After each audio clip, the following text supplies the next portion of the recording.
Բարև ձեզ, Ստեփան Գրիգորյան, YouTube-յան ալիքի մասնակիցներ, ողջունում եմ ձեզ բոլորիդ, այսօր փետրվարի 21-ն է, մենք շարունակում ենք մեր աշխատանքը, այսօր ես անպայման կխոսեմ այն մեծ պրոցեսի, որը գնում է աշխարհով մեկ, որի նախաձեռնողն է Միացյալ Նահանգների նախագահ Դոնալդ Տրամպը,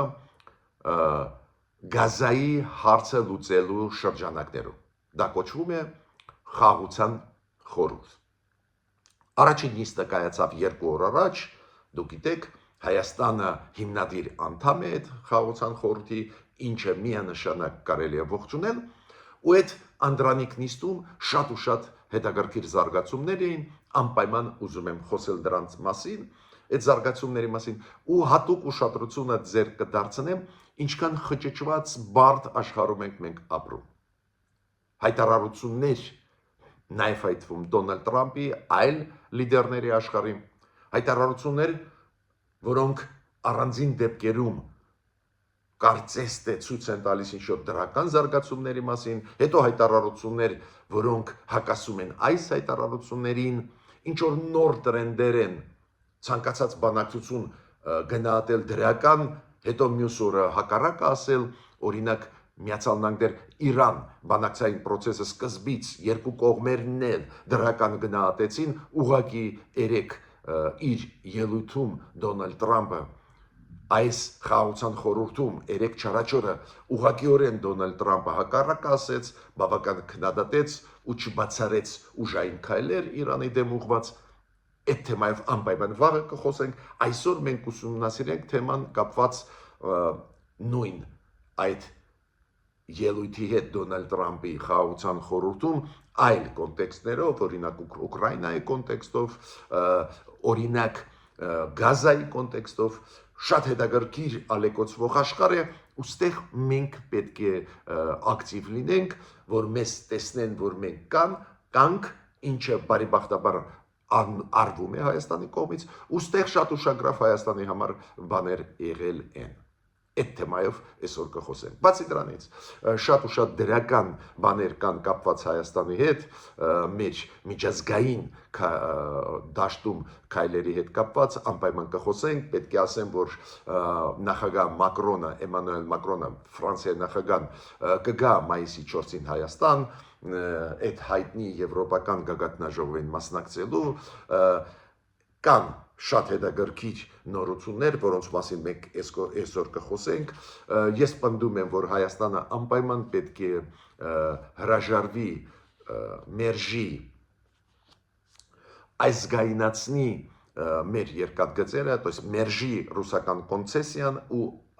մեր երկաթգծերի վրա ու ազգայնացնի մեր երկաթգիծը։ Ուրեմն ունենք խոսելու բաներ, նաև Ադրբեջանի հետ կապված, ղեկավարների հետ կապված միջադեպեր եղել էին եւ Մյունխենում,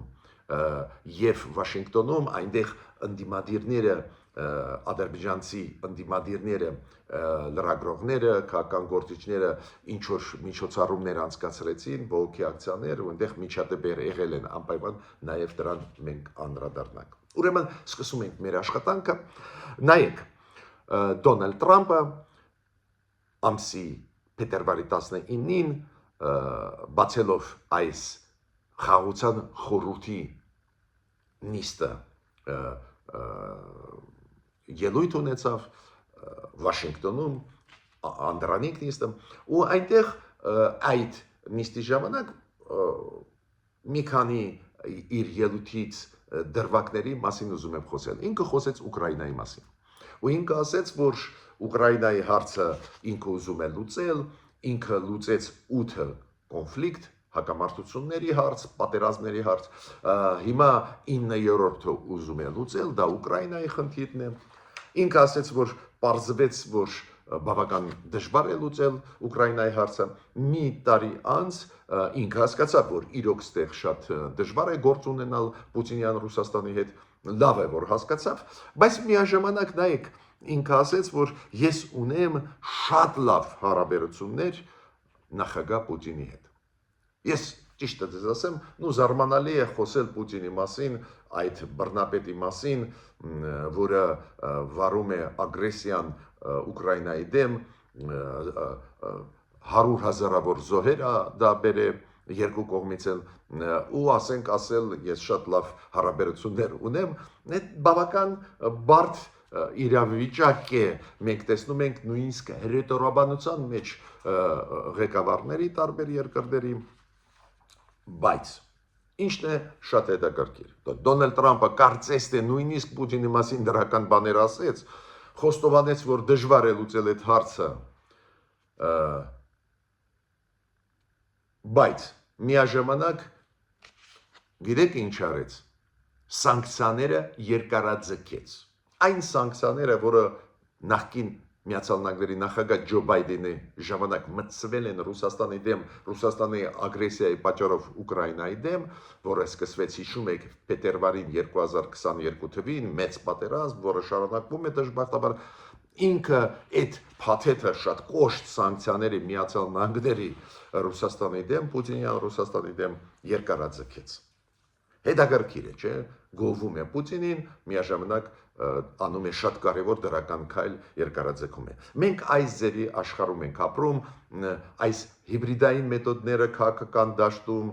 ինֆորմացիոն դաշտում այդպես ուժեղ զարգանում, ծավալվում են։ Հիմա պարզ է Դոնալդ Թրամփը նաև ողջունեց իր ելույթում խաղաղության խորհրդի այդ նիստում նաև ողջունեց բոլոր այն երկրները, որոնք ստորագրեցին այդ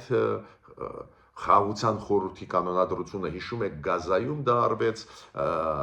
Հայաստանը մասնակցեց, Հայաստանը, Ադրբեջանը, Թուրքիան մտան այդ խորհրդի մեջ որպես հիմնադիրը անդամներ, ես ողջունել եմ Հայաստանի ակտիվ մասնակցությունը, մի քիչ ավելի ուշ հիմքերը դրա, ինչու ես ողջունում եմ, կասեմ ձեզ, բայց ուզում եմ զգուշացնել, որ մոտավորապես 25 երկիր մտան այդ խորհրդի մեջ։ Իլհամ Ալիևը, կներեք, Դոնալդ Թրամփը հրավիրեց 60 երկիր, դուք գիտեք, եվրոպական երկրները միայն Բուլղարիան ու Հունգարիան արձագանքեն եվրոպական երկրներից, մենակ այդ երկու երկրները մտան այդ խորհրդի մեջ, որպես հիմնադիր անդամ, շատ ու շատ երկրներ դեր կամ մերժում են կամ մտածում են, օրինակ առաջի բացասական արձագանքը ասեցին Մեծ Բրիտանիան, Գերմանիան, Ֆրանսիան, հասկանալի է ինչու մեծ մասը եվրոպական երկրների չի մտնում այդ խորհուրդ, պատճառը գլխավոր պատճառը նա է, որ պարզ է, որ Գրենլանդիայի հարցով Դոնալդ Թրամփը ուղղակի նեղացրեց Եվրոպան, ՆԱՏՕ-ի շատ ու շատ անդամներ, պետություններ, դա է պատճառը, որ իրանք նաև այդ թվում չեն մտնում, այլ պատճառներ են կան, ՄԱԿ-ի հետ կապված, շատ ու շատ երկրներ նաև այդ թվում եվրոպական իրանք դեմ են ՄԱԿ-ը կազմաքանդել ու զուգահեռ ինչ-որ ինստիտուտներ ստեղծել, մինչդեռ դեմ չեն բարեփոխել։ Հիմա Դոնալդ Թրամփը ուզում է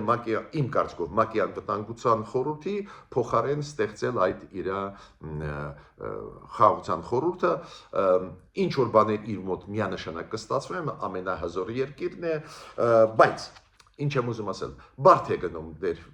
զարգացումը, մոտավորապես 20-25 երկրներ ու գլխավորապես արաբական աշխարհից մտան այդ խորհուրդ, կան օրինակ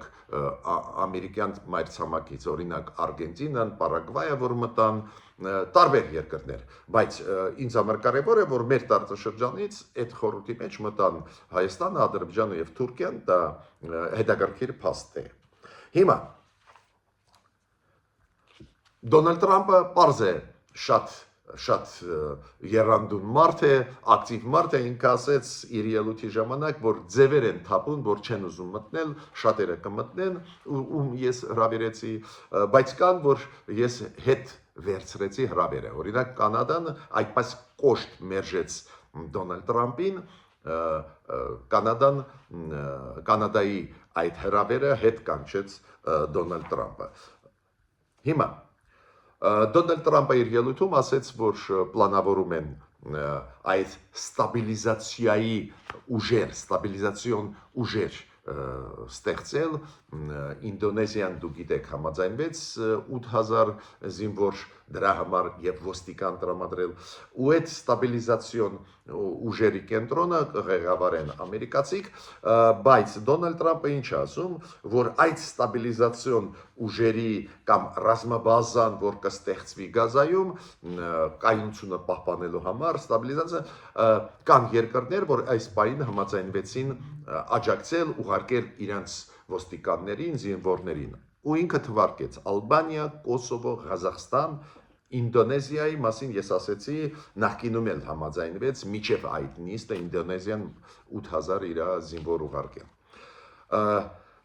Հիմա նաև Դոնալդ Թրամփը ասեց, որ այդ գումարային ֆոնդը 7 միլիարդանոց առաջի փուլի գումարային ֆոնդը, որը ստեղծվում է, այս ֆոնդի մեջ իր գումարները ներդնելու համաձայնվեցին ու ինքը թվարկեց Էմիրատները, Մարոկոն, Բախրեյնը, Քաթարը, Սաուդյան Արաբիան, Ղազախստանը, Ուզբեկիստանը ու ինքը ասեց նաև Ադրբեջանը։ Համաձայնվեց նաև ֆինանսավորել այդ խաղաղության process-ը Գազայի հետ կապված։ Բայց ուղղակի չանցավ մի քանի ժամ Ադրբեջանի պաշտոնյաներից մեկը Հիկմետ Գաջիևը, բավական ազդեցիկ մարդ Իլհամ Ալիևի թիմում, ինքը հայտարարեց, որ այո, մենք հիմնադիր անդամ ենք, մենք այդ ուղղությամբ աշխատում ենք, բայց դեր ֆինանսական աջակցության հարցը մենք չենք դնում։ Այո, ասես կարող է ֆինանսական աջակցության խնդիրը միանա Ադրբեջանը, բայց դեր չենք անում։ Ես դրա վրա ձեր ուշադրությունը դարձնում եմ այդ ոճի Դոնալդ Թրամփի աշխատանքի։ Դոնալդ Թրամփը կարող է քննարկել են իրանք այս հարցերը ֆինանսավորում, խաղաղապաների ուղարկում այս երկրների հետ, որոնք ես թվարկեցի, բայց ասենք լսել են դրական ինչ-որ արձագանք ու առաջ են ընկնում ու փաստի առաջ ուզում եմ դնել այդ բոլոր երկրները չունենալով պաշտոնական պատասխաններ այդ նոր ոճի աշխատանքի, որը առաջ բերեց Դոնալդ Թրամփը, օպտիմիստիկորեն ամեն ինչ գնահատել, փաստի առաջ դնել, որ հետ չկարողանան կանգնել, բայց տեսակ Ադրբեջանը մասամբ հետ կանգնեց, Ադրբեջանը ասեց, այո, մենք մտածում ենք այդ ֆինանսական հարցերով աջակցելու այդ process-ին, բայց դեռ որոշում չկա։ Դոնալդ Թրամփը ու դա ես համարում եմ շատ դրական Հայաստանի համար առաջերտին, ու նաև պարզ է Ադրբեջանի համար, քանի որ Դոնալդ Թրամփը բավական ջերմ ընդունեց եւ Նիկոլ Փաշինյանին եւ Իլհամ Ալիևին, հետո ինչ որ ջերմ խոսքեր ասեց երկու պետությունների մասին ու մեր պետությունների ղեկավարների ջանքերի մասին գնալ դեպի խաղաղություն, նաև օրինակ ասեց, որ Ադրբեջան շատ լավ հնչող անուն է այդ պետության, հիշում եք ինքը մի քանի անգամ սխալ արտասանեց Ադրբեջան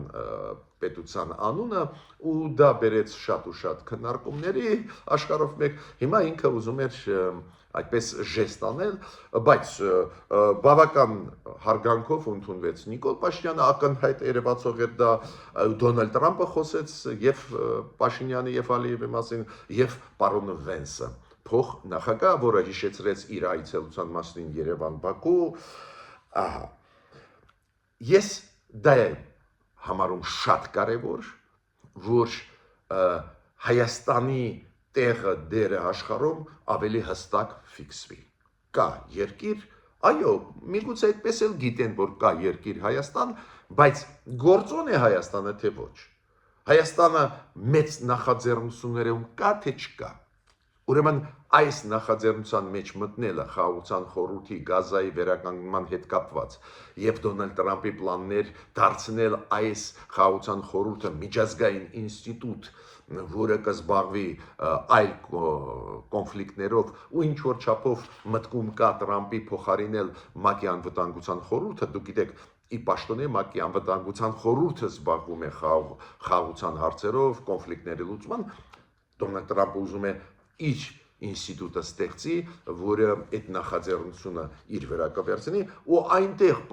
մասնակցել իրոք պատիվ է բերում ցանկացած երկրի համար, մենք համարում ենք Հայաստանի համար ես համարում եմ ել ավելի անհրաժեշտ է, քանի որ մենք երկար ժամանակ նախկինների պատճառով իզոլացված էինք աշխարհում։ Չեմ ասում չէինք առնչվում, բայց քանի որ կպցրած էինք մեկ երկրի նախկինների կողմից, նախկին իշխանությունների Հայաստանի կողմից կցված էինք Ռուսաստանին, պարզ է մեր մասին քիչ գիտեին, դիտում էին մեզ որպես ինչ որ կցորդ Ռուսաստանի։ Հիմա շատ բան փոխվեց, հասկանալի է, բայց պետք է ուժեղացնես ու մասնակցությունը այս ձևի խոշորագույն միջոցառումների, որոնք նախաձեռնում են ամենահզոր երկրները, նաև այս դեպքում Միացյալ Նահանգները ակնհայտ է մեզ համար դրականը բերում են ու ուշադրությունը մեր երկրների նկատմամբ այս դեպքում ինձ համար կարևոր է, Հայաստանի նկատմամբ անչափ կարևոր է։ Բացի դրանից, այս այցելությունները ուժեղացնում են նաև հնարավորություն համագործակցելու Հայաստանի ու Ադրբեջանի միջև։ Իրոք, մասնակցելով այս ձևի հզոր միջոցառումների, ելույթ ունենալով, լսելով խաղաղության մասին մեր տարածաշրջանում, պարզ է դա ստիմուլ է տալիս եւ Ադրբեջանին եւ Հայաստանին խաղաղության այդ process-ը շարունակել։ Ես պետք է ասեմ, որ Նիկոլ Փաշինյանը ունեցավ հանդիպում Իլհամ Ալիևի հետ ոտի վրա Վաշինգտոնում։ Հասկանալի էր, պետք է խաչվեին այնտեղ այդ միջոցառումների ու խոսացին։ Հույսով եմ, որ դա էլ օգտակար է, հիշում եք Աբու Դաբիի վերջի հանդիպումը պատվիրակություններով, հետո կողմերը շատ բարձր են գնահատել, երկու կողմերն, հիմա այս process-ը Վաշինգտոնում շարունակվում է։ Պարզ է, մեր պատվիրակության մեջ կար նաև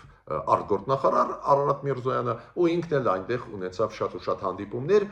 այն արտգործնախարարների, այն երկրների, ում հետ հիմա մենք սկսեցինք ավելի ակտիվ աշխատել, նույն արաբական աշխարհի երկրների, նույն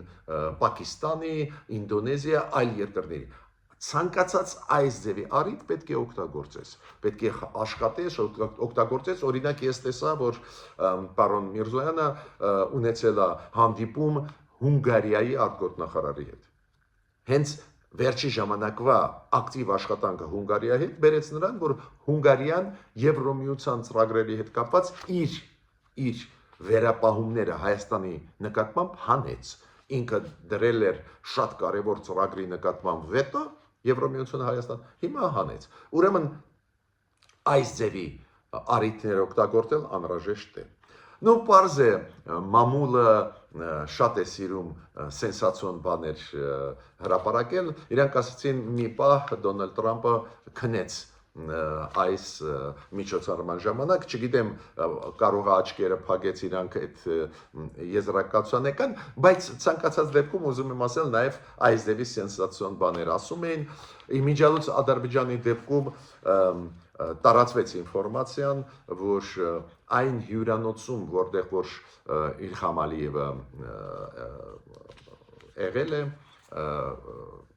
այս այցելության ժամանակ, ապրել է, որտեղ որ Իլհամ Ալիևը այս այցելության ժամանակ Վաշինգտոն, այդ հյուրանոցի դիմաց ընդդիմադիրները Ադրբեջանցի, այն ընդդիմադիրները, որոնք հիմա ապրում են դրսում, դուրս եկած են Ադրբեջանից, փախած են, իրենք փոքր ինչ-որ բողոքի ակցիա կազմակերպեցին ու թիկնապաները Ադրբեջանի նախագահի ֆիզիկական ուժ կիրառեցին իրանց դեմ։ Նույն բողոքը արտահայտեց Էմին Գուսեյնովը, այն ինքը շատ հայտնի լրագրող է Ադրբեջանի, որը վաղուց է դուրս եկել Ադրբեջանից, հետապնդումներից վախենալով, զգուշանալով ապրում է Ժենևում, այն հիշում եք լրագրողը, որը 2014 թվին դուրս բերվեց Ադրբեջանից Շվեյցարիայի նախագահի, որը պաշտոնական այցով Բաքվում էր, այդ լրագրողը բողոքում է, որ Մյունխենյան կոնֆերանսից հետո, որտեղ ինքը մասնակցեց ու տվեց հարցեր Իլհամ Ալիևին, որից շատ դժգոհ էին Ադրբեջանի ղեկավարները, ինքը ասում է այ Ժենև եւ վերադարձա Մյունխենի կոնֆերանսից ու զգում եմ, որ ինձ հետապնդում են։ Այս ձևի սենսացիոն բաներ նաև մենք լսեցինք, բայց գլխավոր իմ ասածը այս գագաթնաժողովի հետ կապված, այդ խաղաղության խորհրդի անդրանիկ նիստի հետ կապված, գլխավոր իմ միտքը նա է, որ դա շատ կարևոր է Հայաստանի համար։ Այն մասում աշխարհի, որտեղ որ կամ մեզ ընդհանրապես չէին ընդունում, կամ մտահոգված նայում էին մեր պրոռուսական քաղաքականությանը նախկինների ժամանակ, հիմա այն աշխարհի նկատմամբ մենք բացվում են, ձեռք ենք բերում իսկական գործընկերներ, նաև այդ թվում արաբական աշխարհում, դա շատ կարևոր է ու այս խաղաղության խորհրդի մասնակցությունը մեր ռեյտինգը, մեր վարկանիշը բարձրացնում են միանշանակ աշխարհով մեկ։ Էդ էլ նախաձեռնությունը, որը արեց Դոնալդ Տրամպը։ Ուրիշ բան է, այս նախաձեռնությունը Դոնալդ Տրամպի Գազայի հարցը լուծելու բավական բարդ նախաձեռնություն է, կնայենք ուր կգնա զարգացումը, այս նախաձեռնությանը չեն միացել ոչ Շիդաստանը, ոչ Ռուսաստանը, իրանք գիտեք ՄԱԿ-ի անվտանգության խորհրդի մշտական անդամներ է, ոչ Հնդկաստանը, պարզ է Դոնալդ Տրամպը շատ է ուզում, որ իրանք միանան, բայց իրանք չեն միանում այլ պատճառներով, ստեղ չեն միացել ոչ Ֆրանսիան, ոչ Մեծ Բրիտանիան, նաև ՄԱԿ-ի անվտանգության խորհրդի անդամները, չեն միացել Գերմանիան, նու գրեթե բոլոր եվրոպական երկրները, իրենք չեն միացել այլ պատճառով, դա Գրենլանդիայի հարցն է, իրոք իրանց շատ է Գրենլանդիայի քաղաքականությունը Տրամպի նյարդացնում, չեն միացել, բայց ուր կգնա զարգացումը ժամանակը ցույց կտա, բայց ինքը փաստը, որ մեծ process-ի մեջ կան, միանշանակ դրական եմ համարում ու ավելին Իլհամ Ալիևի մասնակցությունը պարզ է նաև իր վրա դնում է պարտավորություններ։ Երբ որ Դոնալդ Տրամպը ասում է, ես ձեզ շնորհակալ եմ Փաշինյան Ալիև, որ խաղաղությունն է տարածաշրջանում, նու հավանականությունը, որ մեզ մոտ կսկսվեն ինչ որ ռազմական գործողություն, գրեթե հասնում է 0-ի։ Պարզ է, որ ժամանակը ու զարգացումները նոր բաներ ցույց կտան, նոր հնարավորություններ անպայման պետք է օգտագործենք, բայց այն, որ մենք մասնակցում ենք այդ նախաձեռնությանը, շատ կարևոր է։ Իմիջիայլոց Նիկոլ Փաշինյանը վերադառնալով իր սոցցանցերում գրեց, որ ինքը ավելի մեծ հավանական ավելի մեծ դեպի խաղաղության գնալու ճանապարհ տեսնում է, մոտավորապես միտքը էտել, որ Վաշինգտոնից հետո ինքը համոզված է, որ էլ ավելի խաղաղությունը կհաստատվի ու կգնանք այդ ճանապարհով։ Հիմա ես ուզում եմ մի քանի հարցերին անդրադառնալ, որոնք կապված են երկաթգծերի հետ ռուսական, որ դուք իսկական պատկերը իմանաք, ինչ վիճակում են գտնվում ռուսական երկաթգծերը։ Այդքան ծանր վիճակում են ռուսական երկաթգծերը, որ հիմա Մոսկվայում իրանց տարածքները ծախում են։ Հայտնի Ռիժսկի վокзал, այդ Մոսկվայում մի քանի հայտնի այդ կայաններ կան երկաթգծային, նաև հայտնվում Ռիժսկի վокзал, բոլորը Ռիժսկի վокзал-ը բոլորը գիտեն դրա մասին։ Այս տարածքը ամբողջությամբ ռուսական երկաթգծերը ծախում են, այլ օֆիսներ ծախում են Մոսկվայում, քանի որ գումարներ չունեն, պարտքերի տակ են։ Ուրեմն ստեղ սպասելիքներ մեզ մոտ չեն կարող լինել ոչ միայն այն պատճառով, որ միգուցե Ռուսաստանը չի ուզում վերանորոգել մեր երկաթգծերը, հիշում եք, մենք խոսացել ենք այն երկու հատվածների մասին, որոնք Ախուրիկ ուղղությամբ են Գյումրի դեպի Ղարս եւ